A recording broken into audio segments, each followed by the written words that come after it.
Okay.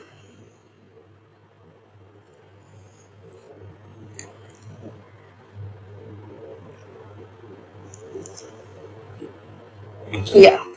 Okay. So,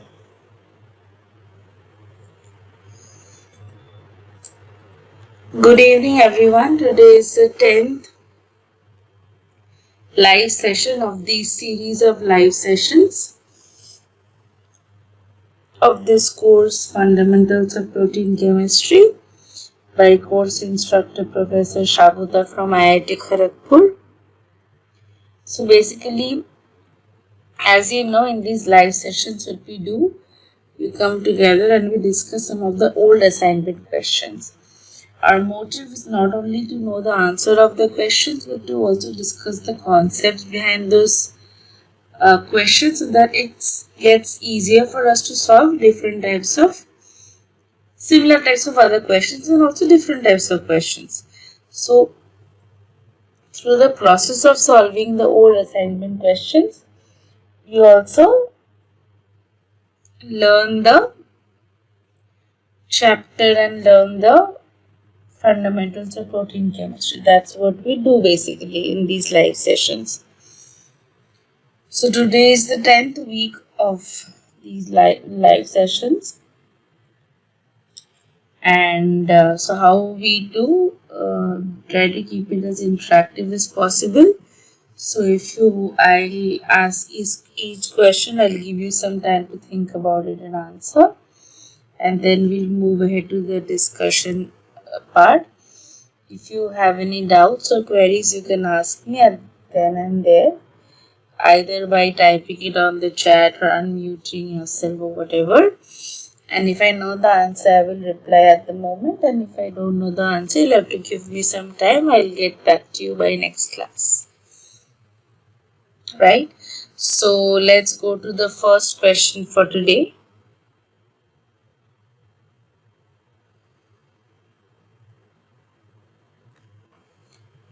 The correct one-letter code of the tripeptide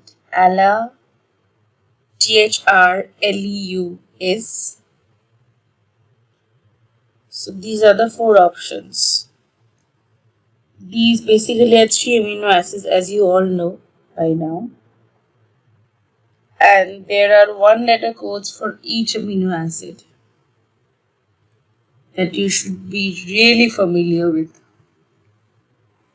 For these types of questions and for also questions pertaining to mutations, right? Mutations will be mentioned as D614G. What does it mean? Which amino acid as the 614th position was substituted with which amino acid? So to know all these, you need to know the one-letter codes of all the amino acids, right? So what is the answer for this? I'll give you a few minutes. You can think and tell me the answer with the explanation, and then I'll move on to the discussion part.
So, anybody?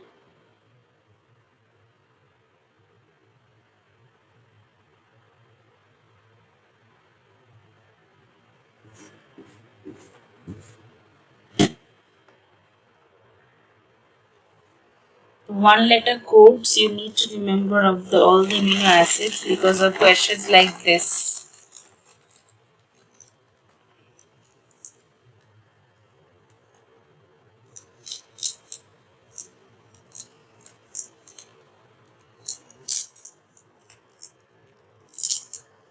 You can check and also let me know the answer.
Okay, so basically we'll start the discussion.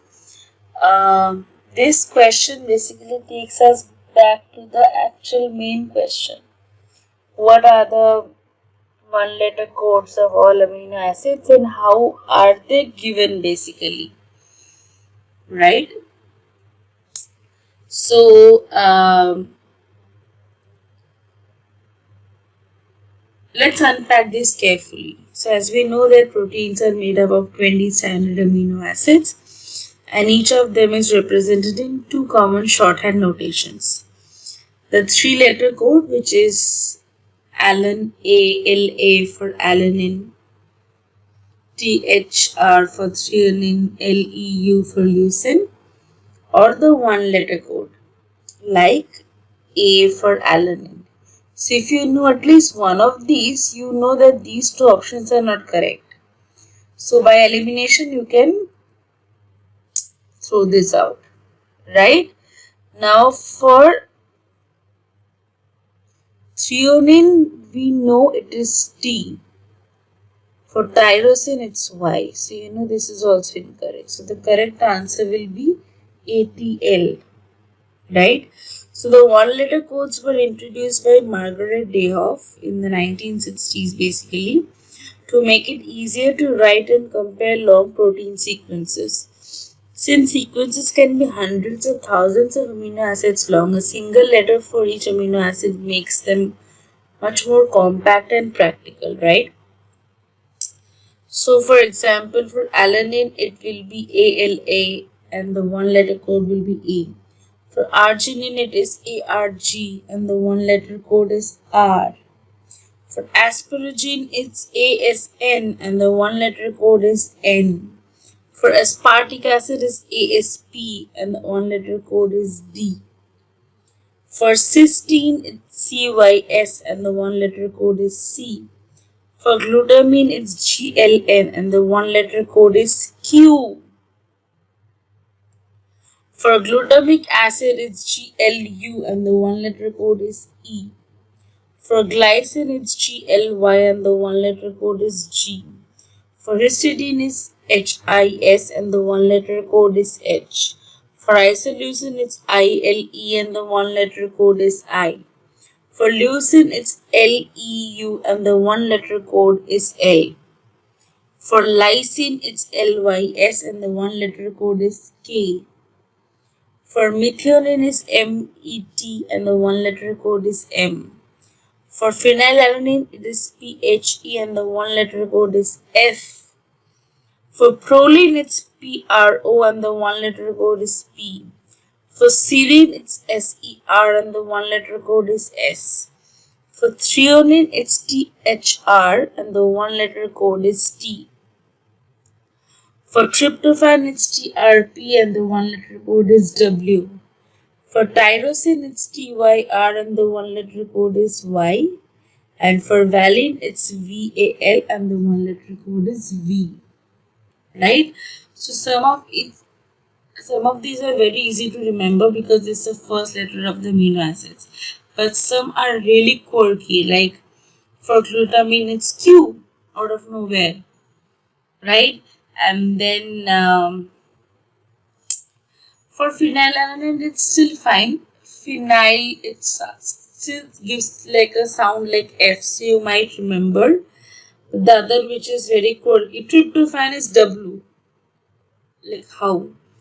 Then tyrosine is Y, tyrosine TY, so Y still makes sense. So you need to remember these. For a few, it's very easy to remember. For the others, you need to remember, right?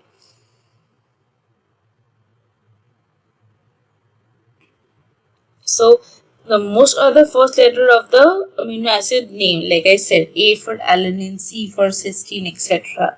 And if two of the amino acids start with the same letter, a distinctive letter is chosen, like K for lysine, since L is already taken by leucine.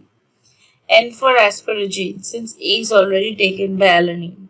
Q for glutamine, from Q in its side chain similarity to glutamic acid. E for glutamic acid, from the second letter in glutamic. So D for aspartic, from aspartic. F for phenylalanine, from its phenyl sound, F. W for tryptophan, from its old name indole ring, double ring, which means W shape.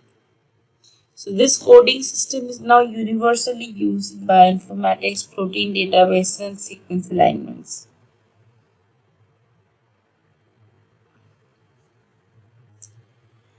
So again, a bit of the old background. Proteins are nothing but polymers made up of amino acids linked together by peptide bonds. These are the most most important organic substances in the living cell. They have a high molecular weight, ranging up to several millions. Proteins perform various functions such as enzymes, hormones, etc. So these are the side chain. This is the backbone, right? Carboxy terminus. This is the N terminus. Now, amino acids are obviously the building blocks of proteins. They have one amino group and one carboxyl group. Other functional groups may also be present. And there are about 20 amino acids which make all proteins on Earth.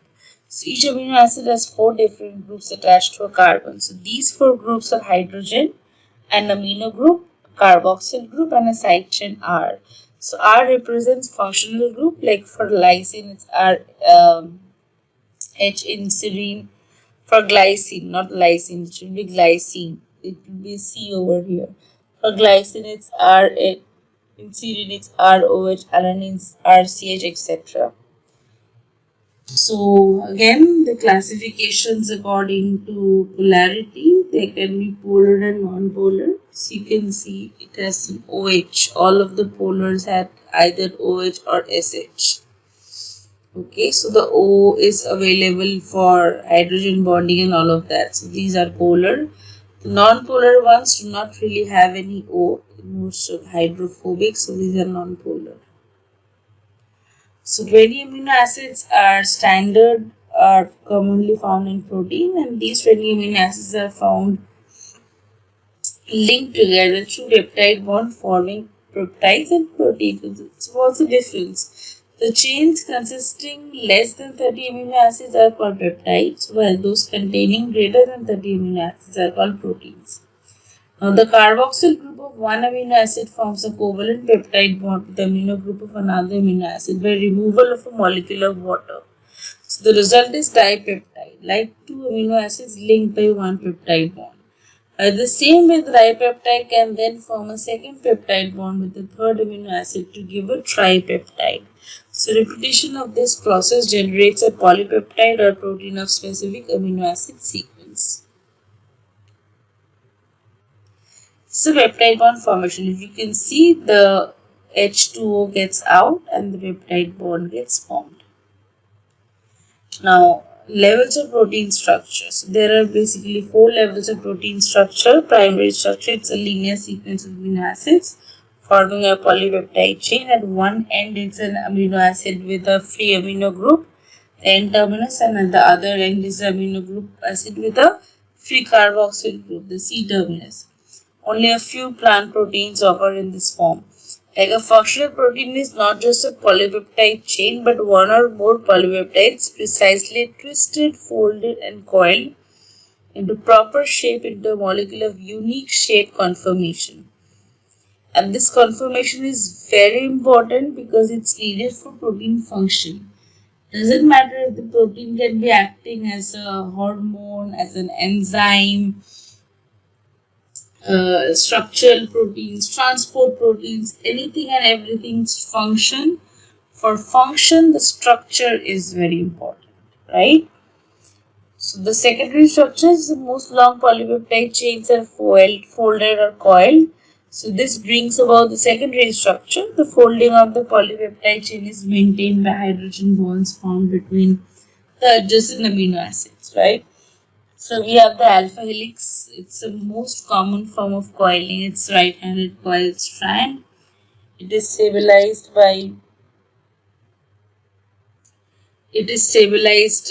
by hydrogen bonds between H of NH2 group and O of CO group of fourth amino acid away in the peptide chain. Although hydrogen bond is weak, the large number of maintains a very stable structure. Then we have beta pleated sheet. It's another form of secondary structure. It is a sheet-like structure, not rod-like. Hydrogen bonding is in between strands, interstrand rather than within strands or intrastrand. Pairs of strands lie side by side. The hydrogen bonds occur between H of NH2 group of one strand and the O of CO group of another strand. These two strands may be parallel or anti-parallel. So if you need detailed information about who invented the alpha helix and the beta sheets and all the other different secondary structures, so it basically starts from the fact that like basically if you go step by step, alpha helix and beta sheet, like they were discovered by Linus Pauling, Robert Corey and Herman Branson.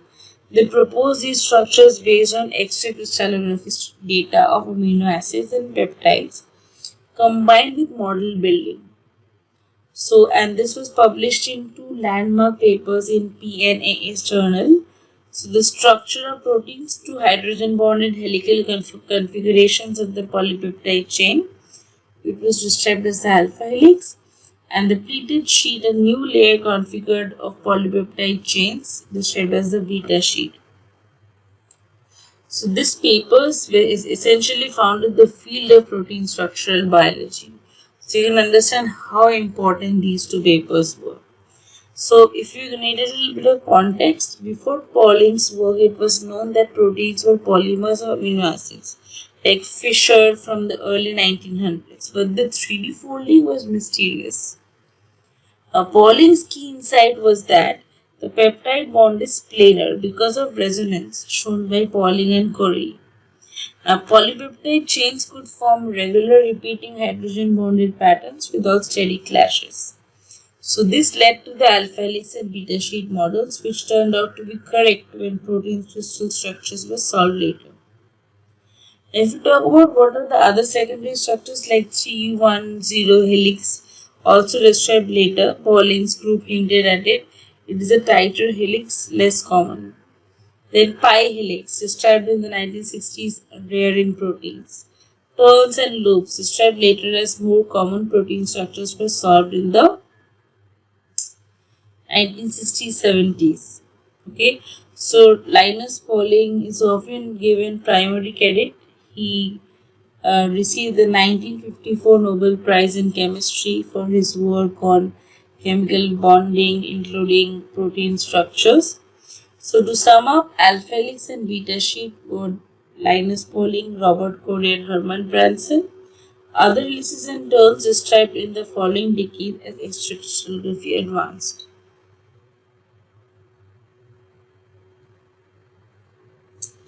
So if you need a full picture of context, historical timeline about the concepts of protein structure levels.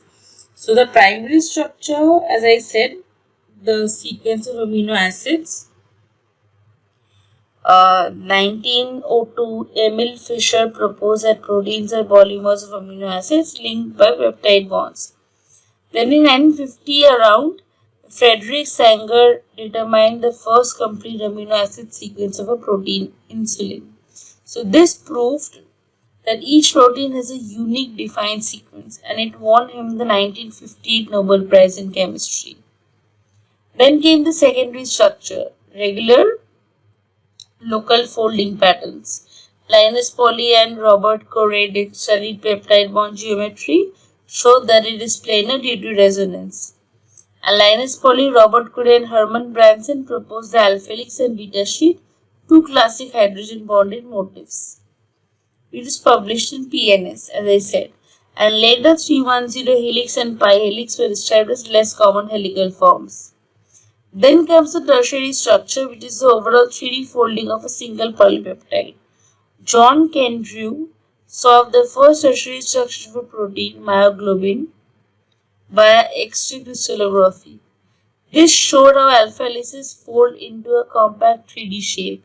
So Nobel Prize in Chemistry 1962 shared with Max Perutz. Then came the quaternary structure. That is the arrangement of multiple subunits. So Max Perutz solved the structure of hemoglobin, a tetramode of 2 alpha and 2 beta subunits, and this showed how proteins can assemble into multi-subunit complexes. This won him the Nobel Prize in Chemistry, which he shared with John Kendrew. Now, beyond the four levels, like around 1950s to 1970s, the hydrogen bonding, hydrophobic effect, and disulfide bridges, these were identified as forces driving folding. And then 1970s, Christian Anfinsen demonstrated that proteins can fold spontaneously into their native state, showing that the primary sequence determines its 3D structure. He got the Nobel Prize in Chemistry in 1972. Then in 1980s, 1990s, NMR spectroscopy expanded structural biology beyond crystallography. 2000s, cryo-EM revolution, atomic resolution for huge complexes. In 2021, AlphaFold 2 predicted protein structures from sequences with high accuracy. That was a breakthrough in computational biology. So basically, this is the summary in one line. Like primary was Emil Fischer, Frederick Sanger. Secondary was Linus Pauling, Robert Corey, and Hermann Branson. Tertiary was John Kendrew. Quaternary was Max Perutz, and folding principle came via Christian Anfinsen. All of them were given the Nobel Prizes in different years. Right?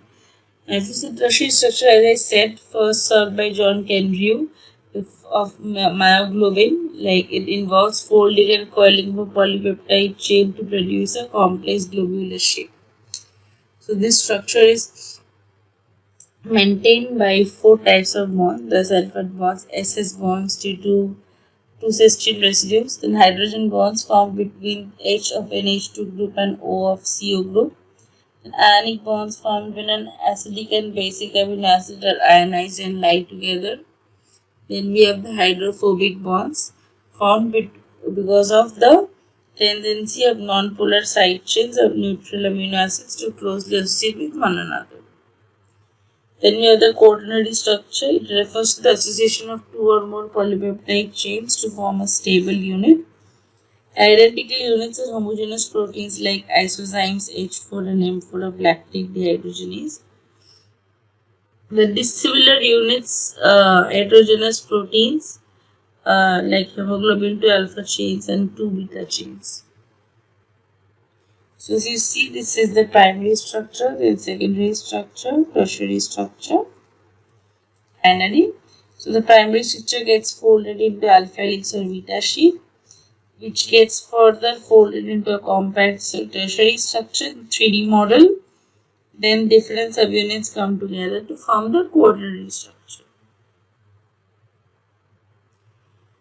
So what are the biological functions of proteins? It's very difficult to list properly because there are so many biological functions of proteins. Some of them are membrane proteins, like proteins and lipids from the major components of cell membrane. Many enzymes are associated with the metamembranes. Then we have biological catalysts or the enzymes. All the enzymes, this statement is not correct. All the enzymes are not proteins. Enzymes can also be RNA, right? So there's a protein and RNA, but proteins can also be enzymes basically. They're biocatalysts. Then many hormones or peptides and proteins they play important role in regulation of metabolic activities. Blood proteins include the plasma proteins and hemoglobin. Antibiotics like some antibiotics like gramicidin S, tyrosine and penicillin G are peptides. Nucleoproteins, these are conjugated proteins like proteins plus nucleic acids of cell nuclei. Sorry, this statement is wrong. I'll just delete it. All enzymes are not proteins.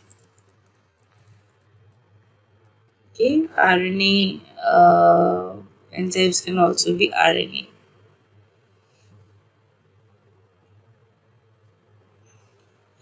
Now, proteins they provide structure, catalyze cellular reactions, and carry out other tasks like multiple biological functions classified according to their biological roles. As I said, enzymes like most varied and specialized proteins with catalytic activity. All chemical reactions of organic biomolecules in cells are catalyzed by enzymes. In transport proteins, they bind and carry molecules or ions to organs in the blood plasma. Like lipoproteins in blood plasma carries lipids from the liver to other organs. And we have nutrient and storage proteins. Seeds of many plants store nutrient proteins required for the growth of the germinating seedlings. Ovalbumin, the major protein of egg white, and casein, the major protein of milk, are examples of nutrient proteins. Then we have contractile or motile proteins. Some proteins endow cells and organisms with the ability to contract, to change shape, or to move about. Tubulin is the protein from which molecules are built. Then we have structural proteins. Many proteins serve as supporting filament cables or sheets to give biological structure, strength, or protection. Major component of tendons and cartilage is the fibrous protein collagen, which has very high tensile strength. Ligaments contain elastin, a structural protein. And we have the defense proteins, defend organisms against invasion by other species or protect them, like immunoglobulin or antibodies are made by the lymphocytes of vertebrates and can recognize and precipitate or neutralize invading bacteria. Fibrinogen and thrombin are basically nothing but blood clotting proteins. Then we have regulatory proteins. They help regulate cellular and physiological activity. Cellular response to many hormonal signals is often mediated by a class of GTP binding proteins called G proteins. Every amino acid has the same fundamental structure, which consists of a central carbon bonded to an amino group, a carboxyl group, and a hydrogen atom. Okay. We have already discussed about all of these, so I will not go into much detail. how peptide bond is formed. So the peptide bond is formed when the OH group from the carboxyl group of one of the amino acids is removed and a hydrogen from the other amino acid is removed. The OH and the H bond to form water. The formation of water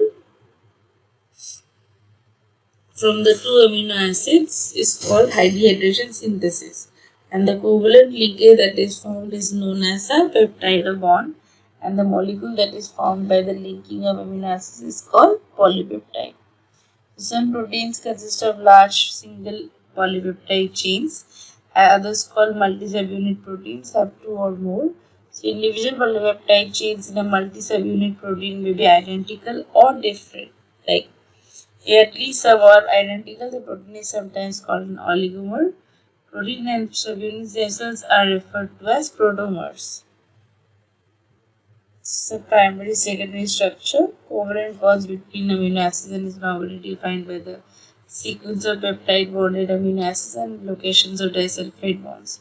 So the relative special arrangement of the linked amino acid is unspecified. Secondary structure refers to the regular recurring arrangements in space of adjacent amino acid residues in a polypeptide chain. There are a few common types of secondary structure. The most common prominent being the alpha helix and beta conformation.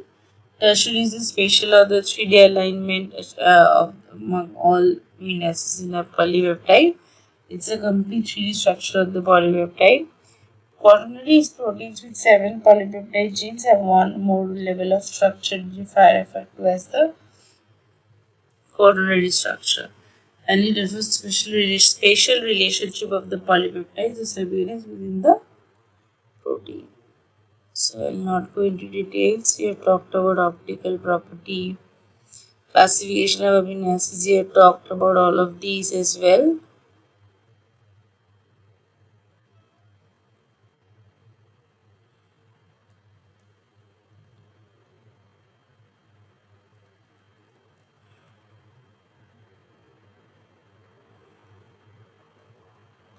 This is the nomenclature I was talking to you about. You should remember the nomenclature.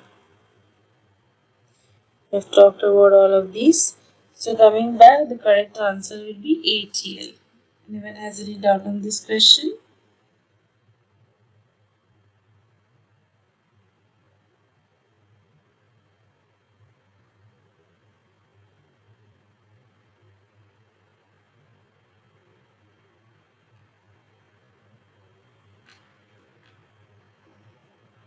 I'll give you a few minutes to take a break, and if you have any questions regarding this, you can ask. Then we'll move on to the next question for today.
Right, so no questions in this. So we'll move on to the next question. In protein folding, the blank secondary structure is first formed in the blank module of protein synthesis. Right? So the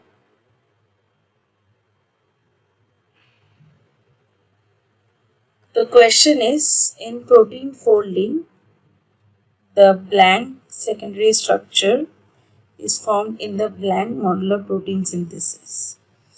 Options are most stable and nucleation, option B elements of motile globule, option C most compact framework, and option D elements of folding funnel. So I'll wait for a few minutes to come up with the answer for this, then we'll move on to the next question. Sorry, we'll discuss this question.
Anybody?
Anybody?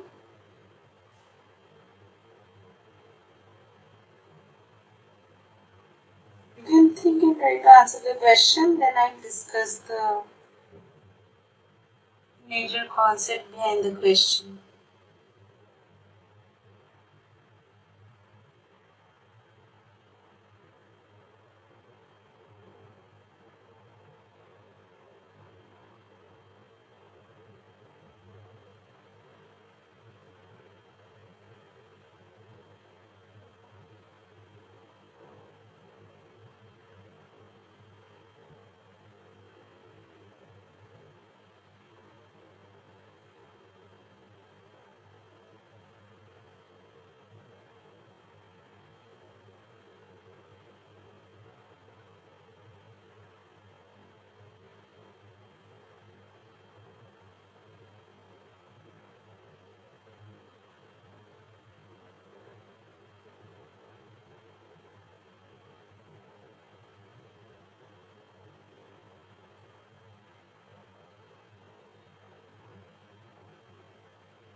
Okay, so the answer will be the most stable and the nucleation,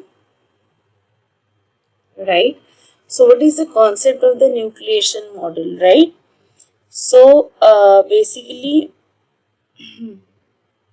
the nucleation model, also called the hydrophobic collapse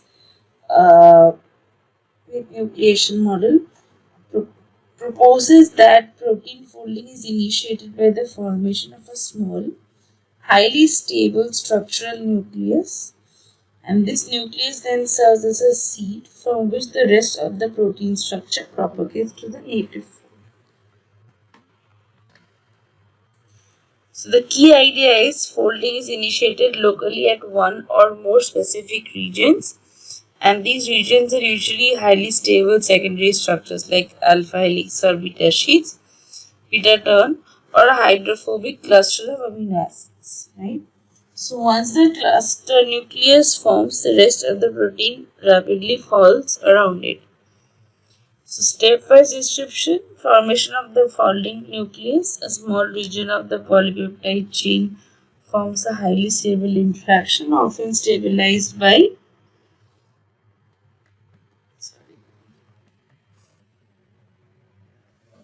often hydrophobic interactions like the core collapse, then hydrogen bonds like alpha helix, beta sheet, sometimes salt bridges,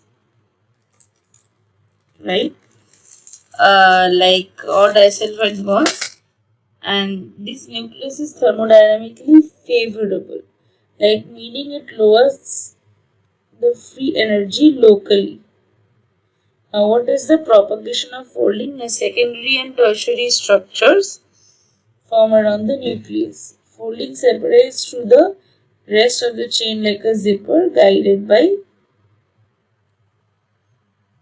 local interactions. Now, final latest structure, the protein eventually reaches the lowest free energy for formation, and folding is cooperative, forming one part of the structure stabilizes the formation of the other part.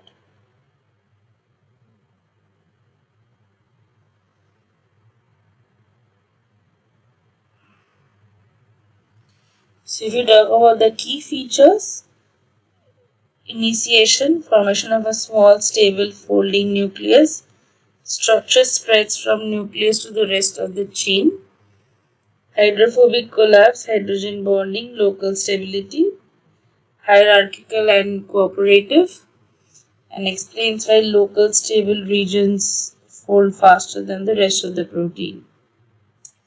So suppose the protein has an alpha helix at the N terminal that is unusually stable. This helix forms first, that is nucleation process. And then neighboring beta strands and loops fold around the alpha helix, eventually completing the tertiary structure. So many small fast folding proteins like Willen headpiece or certain helical bundles fold via nucleation propagation pathways. Now, what are the advantages and limitations? Advantages explains the cooperative nature of folding, explains fast folding of small proteins, matches experimental observations of early formation of local stable elements. What are the limitations? Doesn't fully explain proteins with multiple folding nuclei or very large proteins, and oversimplified compared to modern energy landscape folding funnel model. Now, if you talk about summary in simple terms, in the nucleation model, protein folding starts at a small stable nucleus and the rest of the protein folds around it like a zipper, driven by local stability and hydrophobic collapse. So if you see, this is the protein folding, this is the primary.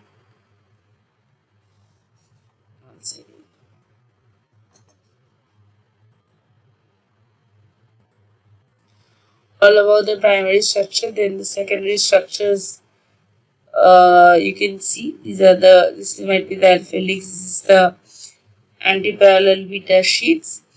Then the tertiary structure is forming, and if you see the 3D structure.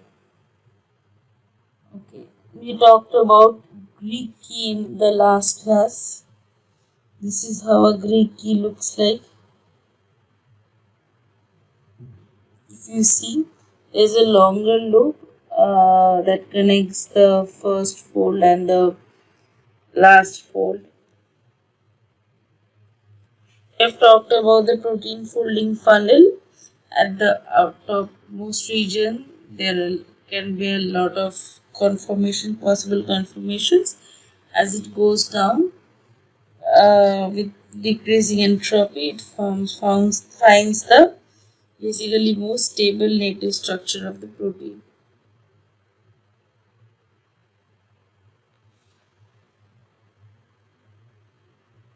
Okay.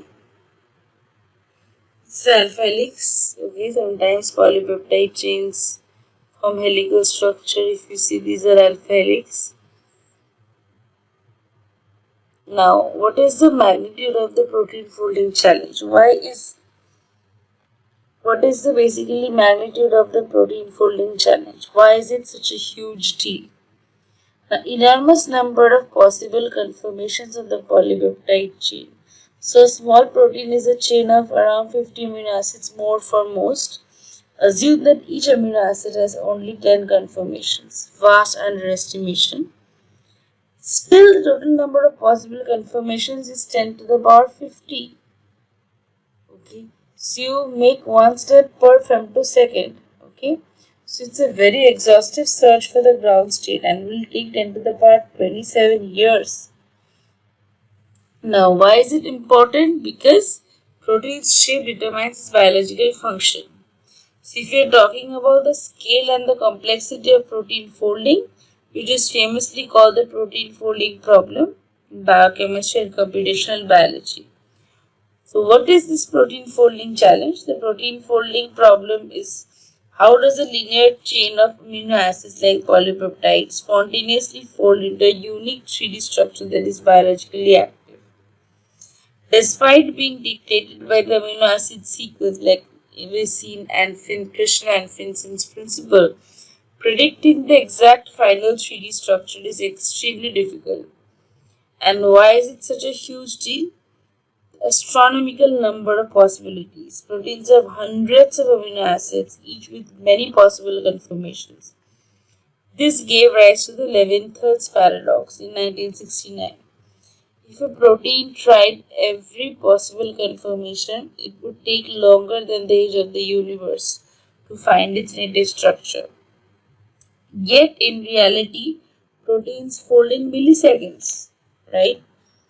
So, examples: 100 residue protein, each residue can adopt 3 main conformations: 3 to the power 100, 5 in 10 to the power 47 possibilities.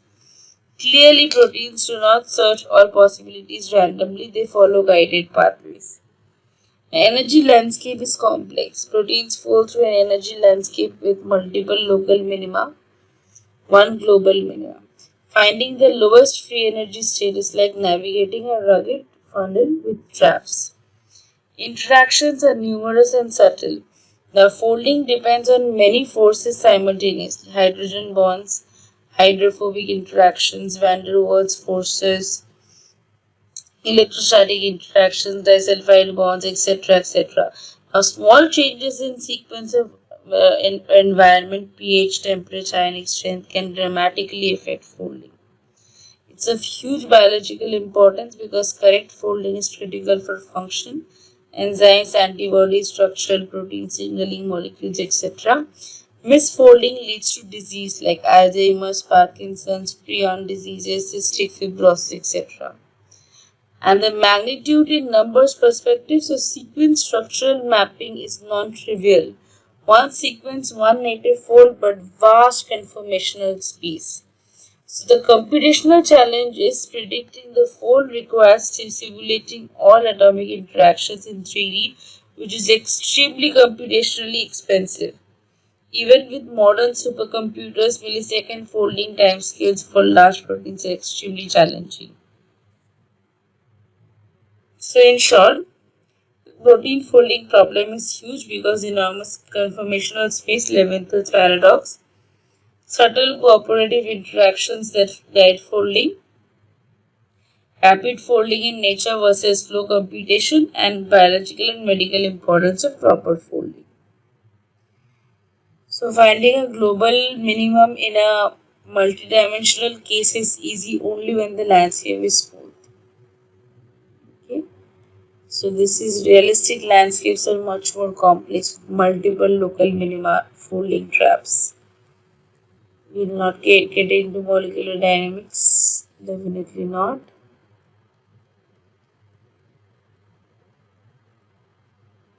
So protein folding, as I said, the assumption amino acid sequence completely and uniquely determines the protein's tertiary structure, and protein folding problem find native conformation among the large number of alternative conformations. This is a primary sequence, disordered globule, hydrophobic inside, hydrophilic outside, native highly ordered conformation. So what are the factors which influence thermodynamics and kinetics of protein folding? Size, amino acid content, hydrophobic, hydrophilic content, strength of intermolecular interactions, number of SS bonds, domain architecture, all of these. So we will not go into these model validations.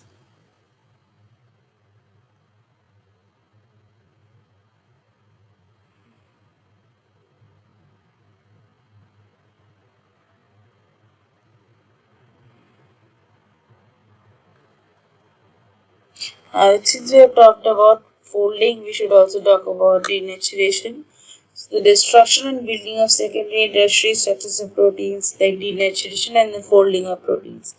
Now, proteins are synthesized on ribosomes as linear polypeptides, and as they synthesize, they assume secondary and tertiary structures. The activity of proteins depend on the integrity of its final tertiary structure, right? Also referred to as the native form. Now, the native form of protein is not very stable structure and it's vulnerable to change by heat, high salt, reducing agents, detergents, or organic solvents. So, all these treatments destabilize the weak interactions responsible for the higher order structures. Destruction of the higher order structures leads to the loss of activity of a protein. So, this process is referred to as the denaturation or the unfolding of protein. And denaturation may not require complete unfolding of proteins. It might still be a folded structure, but in random conformation.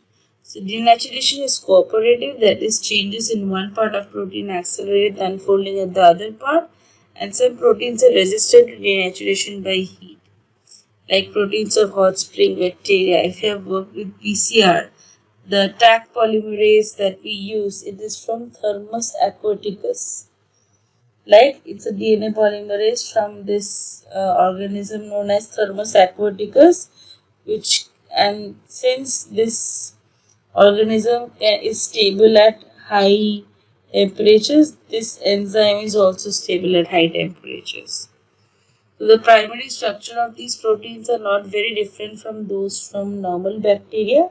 It remains a biochemical puzzle to explain the stability of these proteins. So heat will be destabilizing the hydrogen bonding. Detergents like urea, organic solvents destabilize the hydrophobic interactions. Extreme pH conditions can cause ionization of the side chains, resulting in electrostatic repulsion and collapse of structure.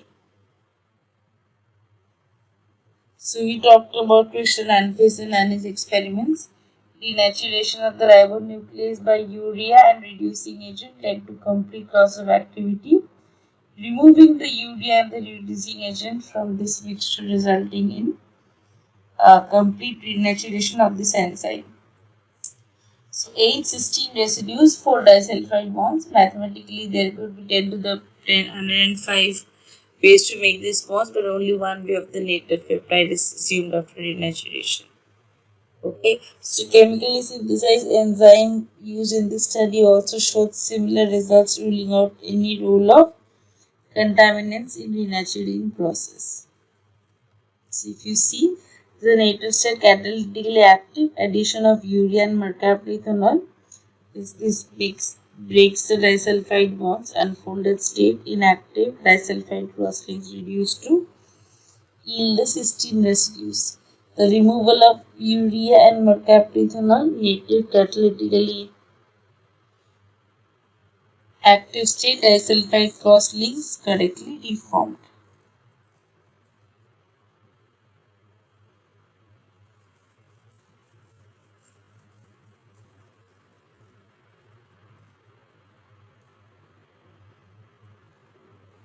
Now, folding of polypeptide is rapid in a stepwise fashion.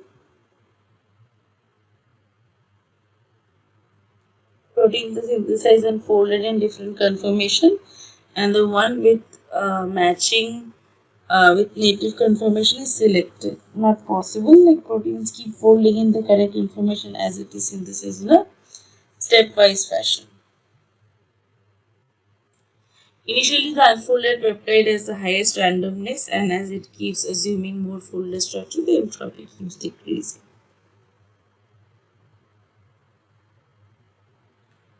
Assisted folding of proteins. Not all proteins fold spontaneously as they are synthesized in the cells.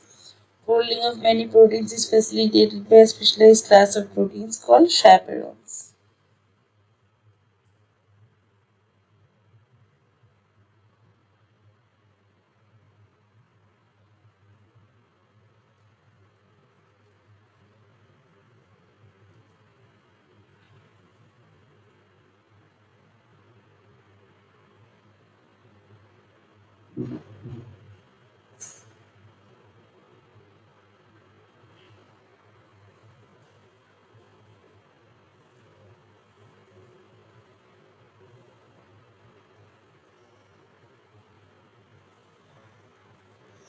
So we'll not go into the disease things.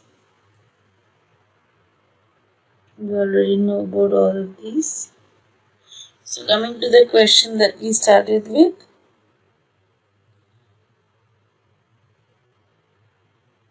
In protein folding, the basically most stable secondary structure is firstly formed in the nucleation model of protein synthesis. If you have any doubts, you can ask me questions regarding this. We'll wait for a few minutes and we'll move on to the next question for today.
Okay, if no further questions, we'll move on to the next question for today. The primary driving force for the formation of the alpha helices and beta sheets is option A, hydrophobic interactions, option B, electrostatic interactions, option C, hydrogen bonding, option D, van der Waals forces. You have to explain while giving the answer, detailed explanation. This is very easy, but you have to give me the entire explanation. Hydrogen bonding between what and what residues and all of that. You can try and then we'll discuss.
Okay, so the answer will be hydrogen bonding, obviously.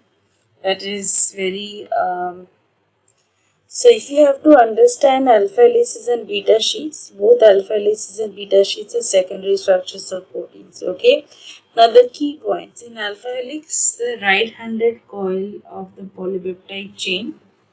Hydrogen bonds form between the backbone carbonyl oxygen of residue I and the amide hydrogen NH of residue I plus 4. Now side chains point outward, not directly involved in helix stabilization. Right? And in case of beta sheet, polypeptide chains lie side by side, either parallel or antiparallel, and hydrogen bonds form between backbones C double bond O and A NH groups of adjacent strands. Now side chains alternate above and below the sheet. Now the important observation is that both alpha helices and beta sheets are stabilized mainly by interactions along the backbone, not the side chains. Now if we examine all the options over here, first let's talk about hydrophobic interactions. They occur between non-polar side chains of the tertiary structure. Help burial of the protein core, not the main stabilizing force for secondary structure, right? Then option B, electrostatic interactions, right? They are occur between charged side chains, salt bridges, can stabilize helix dipoles or tertiary interactions. Not the primary force for alpha helix or beta sheet formation. Then we have hydrogen bonding. Option C, formed between backbone C double bond O and NH groups. They directly stabilize alpha helices I to I plus 4 and beta sheets like interstrand H bonds. This is the primary driving force. Option D is van der Waals force. Weak, non-specific interactions between atoms.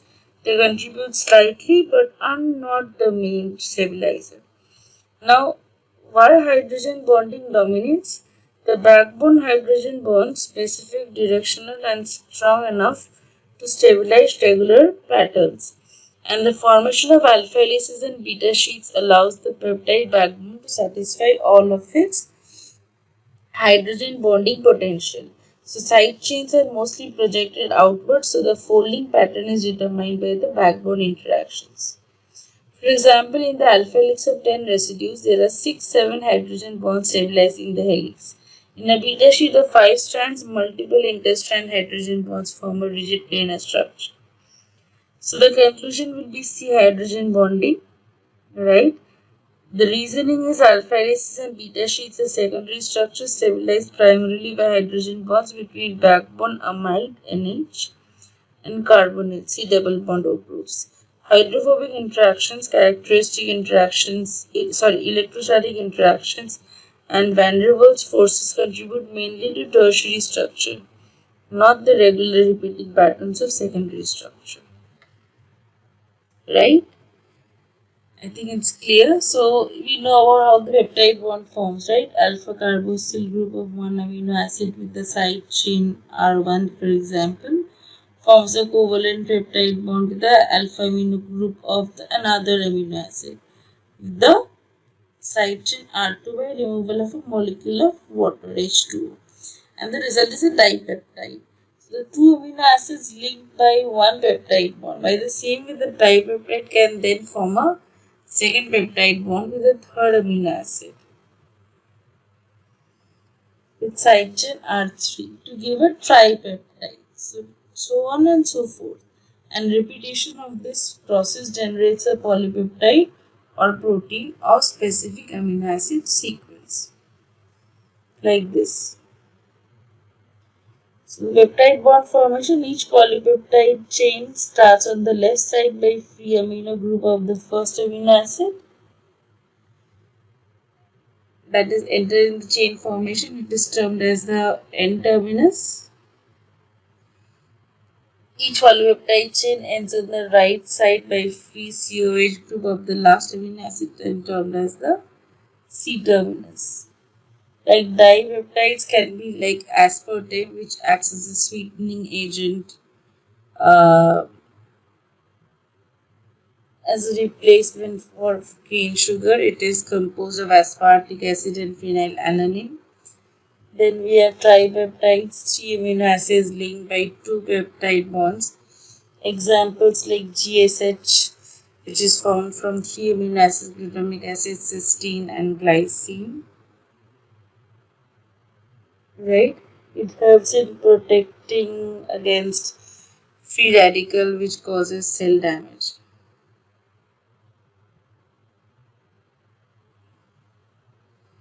Then we have octapeptides or 8 amino acids. Examples: two hormones, oxytocin, vasopressin.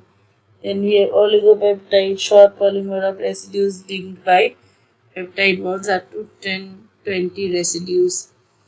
Then we have polypeptides, which are longer polymer of residues linked by peptide bonds, larger sizes. Then we have protein, one or more polypeptide chains.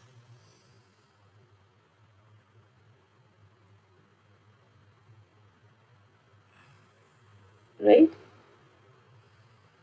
Now, N-terminal residue can be identified by using a reagent that bond covalently with the alpha NH2 group. Because the bond is stable to hot acid hydrolysis, the derivative of the N-terminal residue can identify it by chromatographic procedures after the protein has been hydrolyzed. You don't need to go into all of these. We have discussed again. So see the secondary structure. Results from hydrogen bond formation between the hydrogen of NH group and the carbonyl oxygen of another peptide. So according to H bonding, there are two main forms of secondary structure. Alpha helix, it's a spiral structure resulting from hydrogen bonding between one peptide bond and the fourth one. And beta sheets is another form of secondary structure in which two or more polypeptides for or segments of the same peptide chain are linked together by hydrogen bond between H of NH of one chain and carbonyl oxygen of adjacent chain or segment.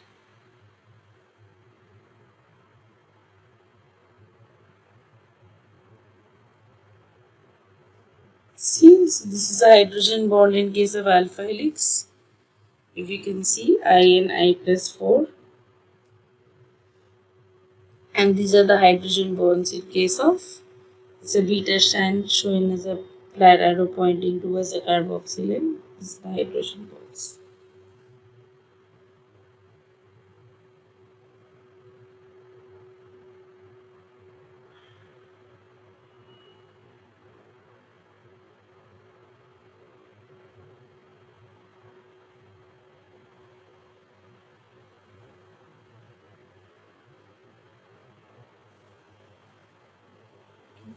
Tertiary structure, we all know fibrous and globular cell, things like this. Chain folding causes changes in the physical properties and biological function. Fibrous proteins tend to have length, diameter, water insoluble, and all of that. So globular proteins have spherical shape. Contributing factors are the hydrophobic effects, hydrogen bonding, ionic bond, and all of that. Hydrophobic interactions. Quaternary structure, variety of interactions including hydrogen bonding, van der Waals, ionic bonding, and occasionally disulfide bonds as well. So we discussed about all of these. I'll upload the slides so you can go through these again.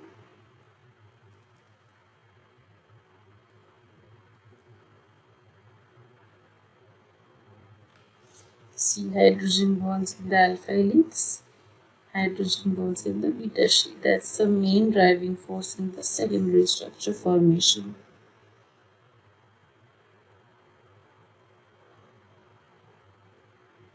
So coming back to what we started with.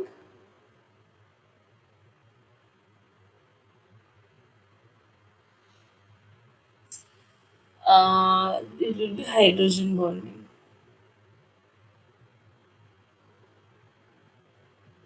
Okay.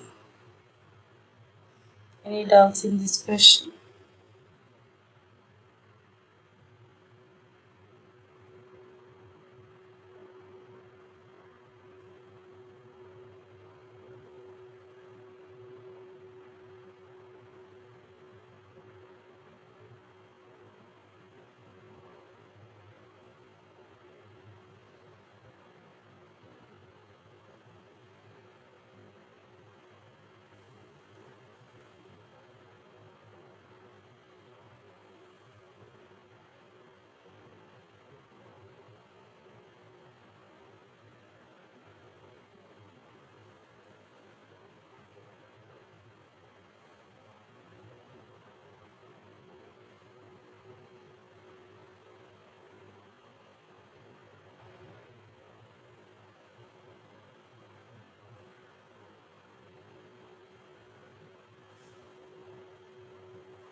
So if you have no questions today,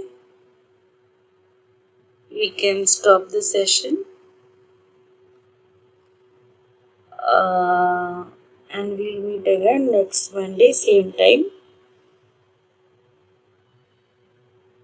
Thank you.